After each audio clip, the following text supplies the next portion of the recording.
Imagina observar um reino lá no extremo norte gélido, tipo um lugar tão implacável que o vento literalmente corta a pele, trabalhadores congelando até a morte, em acampamentos improvisados. Pois é, e o mais bizarro é pensar que logo abaixo dessa mesma terra congelada repousa 80% de todo o ouro do mundo. Exatamente. Hoje a gente não vai só ficar olhando para linhas perfeitamente desenhadas num pergaminho bonitinho, sabe? O nosso mergulho profundo nas fontes de hoje vai ser uma jornada bem visceral.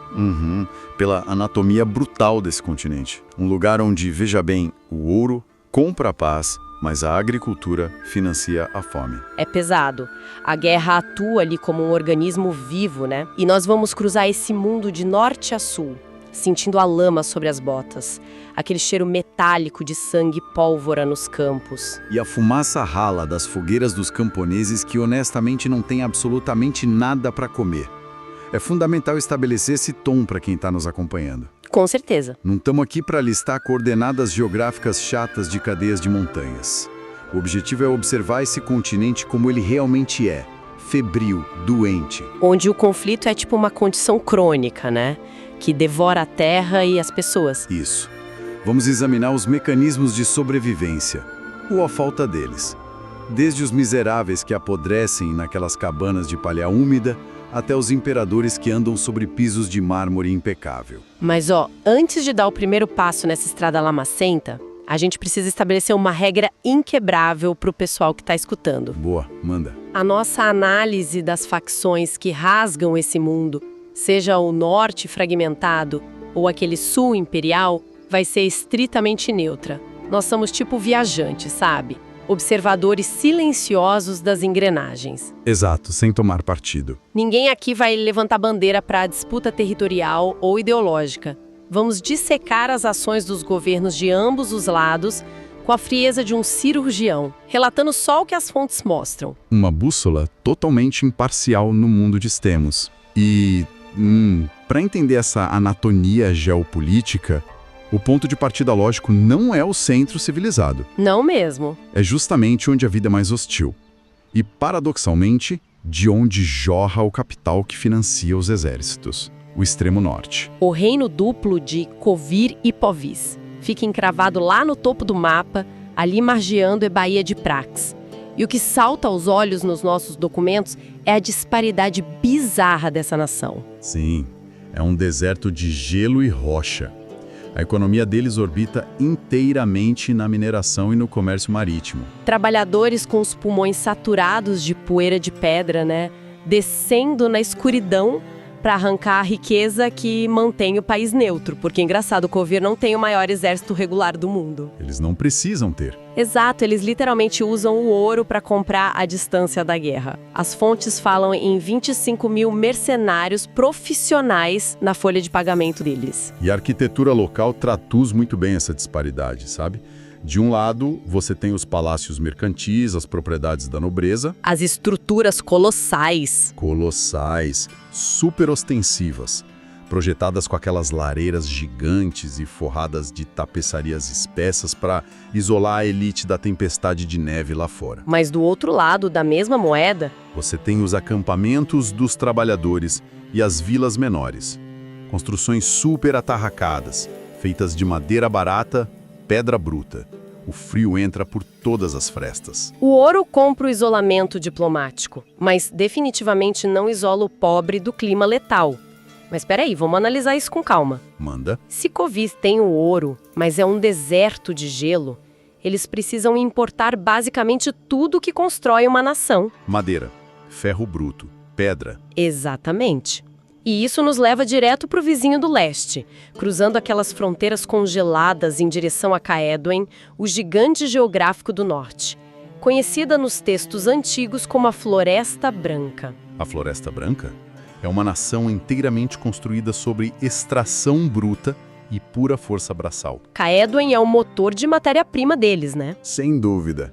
A economia depende de lenhadores com mãos calejadas derrubando florestas centenárias e operários escavando montanhas que não perdoam erros. É uma cultura super dura.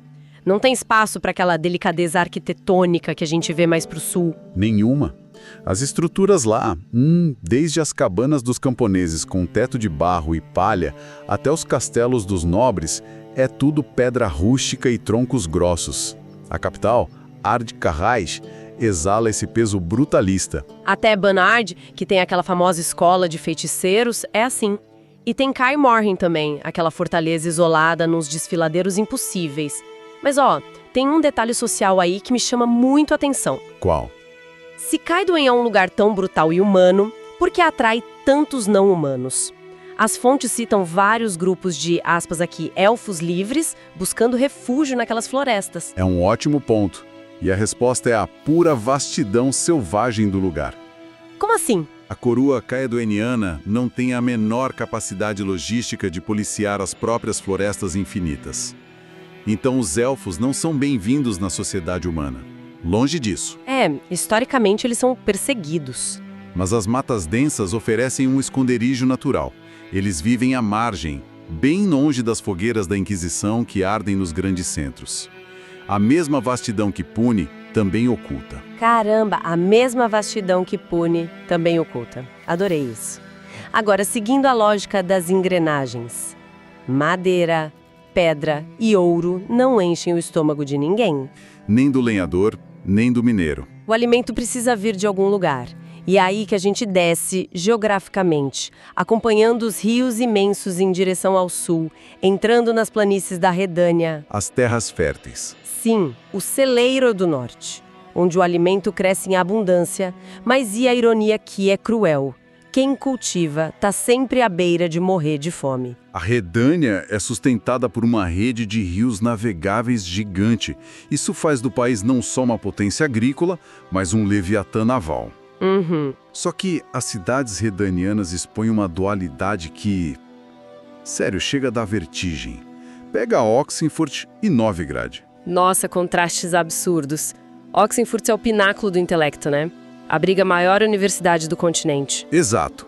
Ruas de paralelepípedos limpos, estudantes debatendo filosofia natural, aquela atmosfera de erudição. E a menos de um dia de viagem dali. Novigrad, a metrópole colossal.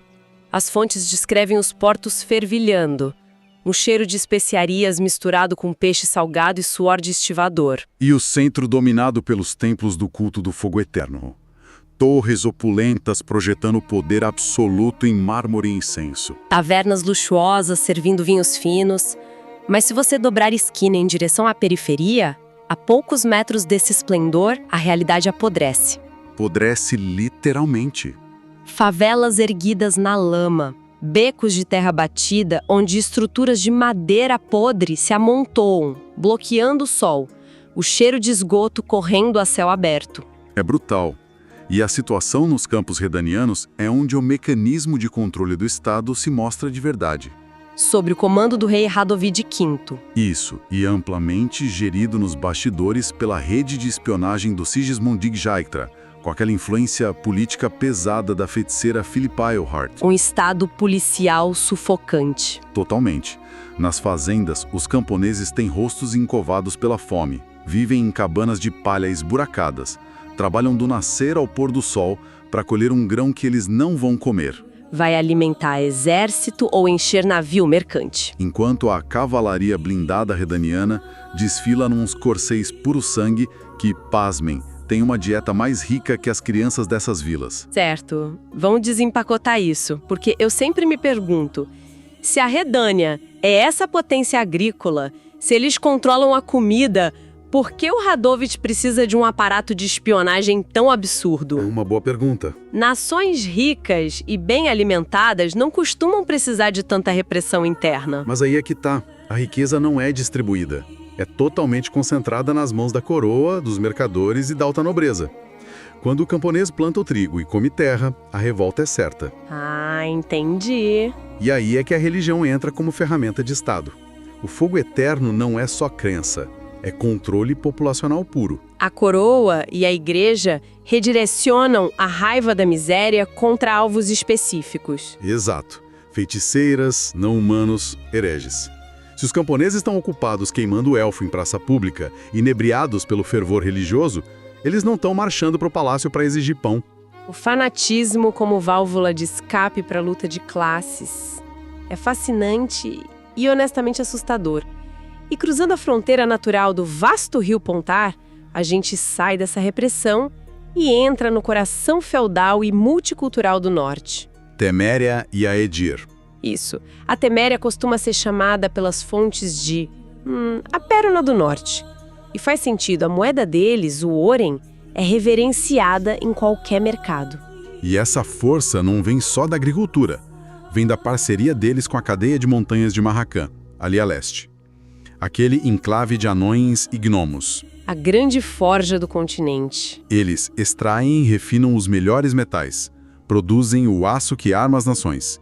E a coroa em Vizima, que é a capital, taxa e regula esse fluxo inteiro. A Teméria opera num sistema feudal bem tradicional, né? Duques, governadores. Vizima tem bairros nobres formidáveis. Mas é aqui que a coisa fica realmente interessante. Ou trágica, melhor dizendo. O contraste... Essa pérola do norte está completamente estilhaçada pela guerra. Quando as fontes descrevem províncias como Velen, a gente leva um soco no estômago. Velen é a antítese de Vizima. Total. Velen não carece um ducado do país que tem a moeda mais forte do mundo. É um cemitério a céu aberto, devorado pelo conflito contra o sul. A miséria é indescritível. A arquitetura ali é a própria decrepitude.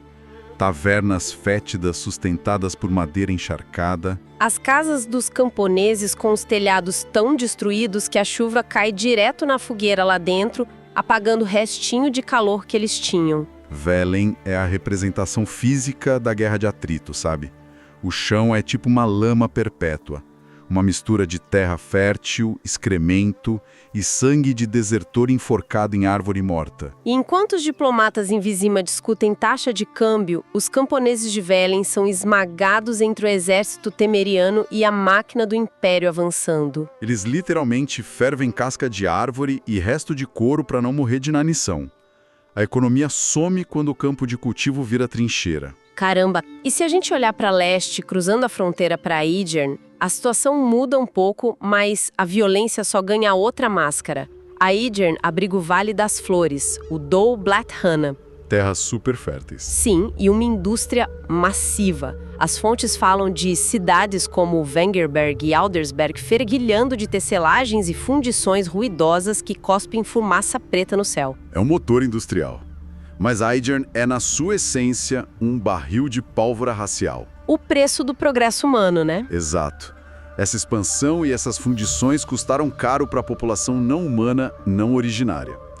Elfos e anões foram sistematicamente escorraçados de suas terras ancestrais para dar espaço para essa máquina. Mas vem cá, como um lugar com tanto dinheiro circulando consegue prosperar no meio de uma guerra racial declarada? Porque é aí que entram os Scoia'tael, certo? Certo.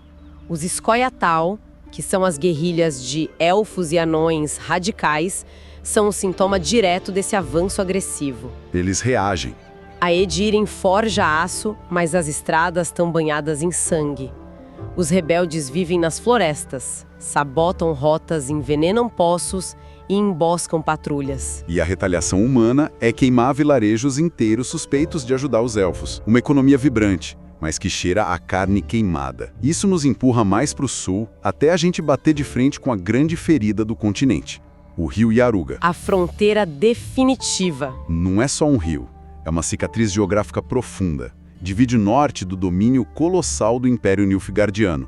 E os reinos na margem, tipo Líria, Rívia e Sintra, pagam o pato por estarem nessa linha de falha. O Vale de Doangra, que corta Líria e Rívia, era uma rota comercial florescente. Hoje é um corredor de marcha militar. A rainha Maeve escondida em pântano para fazer guerrilha, né? Sim, os castelos imponentes agora têm fachadas pretas de fumaça de tanto cerco. E na foz do Yaruga tem Sintra, o reino orgulhoso que foi massacrado na Primeira Guerra do Norte. Reduzido a cinzas. É o recado de Nilfgaard. O sul não quer vizinhos. Ele absorve. Mas, no meio dessa tempestade toda de avanço militar, tem uma anomalia que desafia a lógica. Towsend. Towsend. Cruzando as montanhas Gorgon, a gente cai nesse ducado. Lendo as fontes, parece um delírio coletivo. A lama, o frio e o cheiro de cadáver somem. O solo vulcânico é rico, o clima é perfeito e os vinhedos produzem o vinho mais caro do mundo. E a capital, Beauclair, materializa essa estética de conto de fadas, construída sobre fundações élficas de mármore branco luminoso e marfim. Palácios, jardins suspensos, bibliotecas. Uma bolha de aristocracia. Cavaleiros andantes, torneios pomposos. Toussaint, sendo um estado vassalo remoto do Império, parece que foi poupada da guerra. Mas Espera, o buraco é mais embaixo. bem mais embaixo. Toussaint não é conto de fadas? É tipo vestir um cadáver em decomposição com um terno de seda. É a válvula de escape onde a elite do sul finge civilidade. E a beleza de lá é sustentada por alicerces de pura crueldade. As masmorras. Sim, longe da luz do sol, debaixo dos paralelepípedos imaculados, tem labirintos úmidos, prisões perto de rios de lava, onde inimigos políticos são torturados até perderem a razão. E a fundação da cidade humana, no ano de 782, teve um massacre metódico. Eles celebraram o feriado, executando todos os não-humanos que restavam nas ruas. Beauclair foi erguida em cima de uma vala comum gigante. O vinho deles é incomparável, mas as vinhas foram regadas com o sangue desse massacre. Hipocrisia refinada em barril de carvalho. E o que financia essa bolha de luxo? Para entender, a gente tem que deixar a ilusão de lado e entrar no ventre da fera, o Sul, o Império de Nilfgaard. A máquina expansionista, o que move isso tudo. O Sul é a materialização da ordem pela força metódica. Se o Norte é uma briga de bar caótica, o Império é uma falange romana avançando com precisão industrial. A geografia também muda. O coração deles é o gigantesco rio Alba, e a leste tem a letalidade do deserto de Korat, a famosa frigideira. E a estética nilfgaardiana é pura opressão eficiente. A capital, a cidade das Torres Douradas. A elite lá não usa seda colorida como em Vizima. É só roupa severa, negra, corte duro. Eles governam de fortalezas de pedra escura hiperpolida, e a religião é o culto do grande sol, uma crença inabalável no destino manifesto deles, que unifica todo mundo. E essa crença define quem tem valor. Para eles, o único cidadão autêntico é quem nasce no núcleo do império, no Rio Alba. Qualquer povo anexado é cidadão de segunda classe, não importa quanto tempo faz. Servem só para trabalhar ou morrer na infantaria nas linhas de frente. E o método de expansão é assustador nas fontes. Itólia tentou resistir e sumiu do mapa. Vicovaro se rendeu para não ser triturada. Mas de Gemera? Gemera é hostil, fornece guerreiros brutais, mas o principal, minério de dimerítio. E dimerítio não é só um metal qualquer, é a substância que anula a magia, certo? Exatamente. Controlando o dimerítio, Nilfgaard tirou a maior vantagem tática do norte. Os feiticeiros fizeram algemas que transformam seres divinos em prisioneiros impotentes. Mudou a regra do jogo. Mas, então, o que tudo isso significa? Por que séculos de Primeira, Segunda e Terceira Guerras do Norte? Nilfgaard opera sob uma economia de tubarão. Eu gosto dessa definição. Economia de tubarão. O império ficou tão absurdamente gigante que não consegue sustentar o próprio peso. Eles dependem irrevogavelmente de fluxo externo de duas coisas: espólios de guerra e trabalho escravo. Se o tubarão parar de nadar, ele morre asfixiado. Exato. Se não tiver terra nova para saquear e escravo novo para colher e construir Torre Dourada, a economia trava. A rebelião interna despedaçaria o império. Eles afogam Sintra e Teméria em sangue porque precisam saquear novos celeiros para adiar o próprio colapso. É expansão por sobrevivência parasitária. A propaganda militar fala em levar a civilização do Grande Sol para os bárbaros do norte. Mas eles estão marchando para roubar o trigo da Redânia e manter o chão de mármore brilhando no sul. Para recapitular nossa jornada de hoje, a gente começou no gelo do norte, onde Ouro compra mercenários, descemos para Kaidwen, vimos a hipocrisia de Novigrad, cruzamos as terras ensanguentadas de Velen, a guerra racial em Aedir. Passamos pelo luxo erguido em ossos em Tussent, até encarar a máquina implacável de Nilfgaard. E o padrão que salta dos documentos é inegável. Totalmente. Não importa a latitude, se é sobre o fogo eterno no norte ou o grande sol no sul, as engrenagens precisam de lubrificante. E o lubrificante é sempre o suor, a fome e o sangue das mesmas pessoas. Aquelas que no fim do dia dormem na lama com o estômago vazio. E isso nos traz de volta ao ponto inicial. A história mudando as fronteiras. Onde ontem era a bandeira branca com lírios da Teméria, hoje é o sol negro de Nilfgaard. Os mapas mudam. Mas eu deixo a reflexão para quem mergulhou fundo aqui com a gente. Manda. Quando os canhões silenciam e um novo imperador assume, será que para o camponês esquelético que continua arando a terra sob a ameaça do chicote, a cor da bandeira hasteada no horizonte muda alguma coisa na textura da lama embaixo da bota dele?